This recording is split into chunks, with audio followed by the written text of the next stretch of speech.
नमस्कार शेतकरी बंधूंनो, 100+ उत्पादन व्हिडिओ नंबर 17 यामध्ये बांधणीला रासायनिक खत कोणतं टाकायचं हे सांगणार आहे। आणि शेतकरी मित्रांनो, 1 पासून ते 16 व्हिडिओ आपल्या आचार्य ॲग्रो सर्व्हिसेस यूट्यूब चॅनलवर अवेलेबल आहेत। याचा पुढचा पार्ट पाहिजे असला तर कमेंटमध्ये 18 हा टाईप करा। शेतकरी मित्रांनो, बांधणी ही योग्य वेळेत होणं महत्त्वाचं असते आणि 100+ उत्पादन काढणाऱ्यांनी तर 100% बांधणी ही योग्य वेळेतच व्हायला पाहिजे।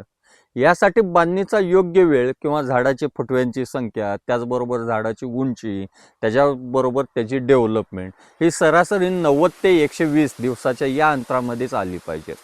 मग बांधणीला रासायनिक खत कोणतं टाकायचं? शेतकरी मित्रांनो, बांधणीला रासायनिक खत संयुक्तमध्ये टाकलेलं फार फायदेशीर ठरतं, कारण त्याच्यामुळं ऊसाची डेव्हलपमेंट चांगल्या पद्धतीने वाढते। रूटला संयुक्त खतं दिल्यामुळं अवेलेबल फॉर्ममध्ये जास्त मिळतात रासायनिक खतं आणि त्याच्यामुळं ऊस हा कंटिन्युटिव्ह डेव्हलपमेंटमध्ये राहतो। मग संयुक्त खतमध्ये कोणतं टाकायचं?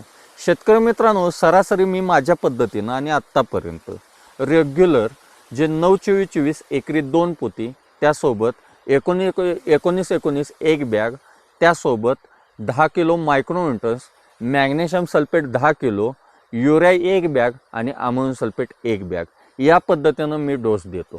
जर हा डोस अवेलेबल नसेल शेतकरी मित्रांनो, तर त्याला पर्याय डोस कोणता घ्यावा?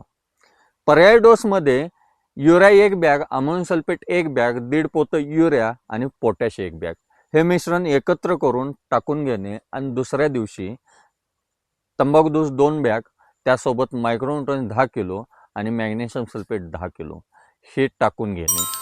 हे मिश्रण एकत्र करू नये। DAP आणि मायक्रोन्यूट्रन्सचं मिश्रण अजिबात एकत्र करू नका, ही मात्र अवश्य काळजी घ्या।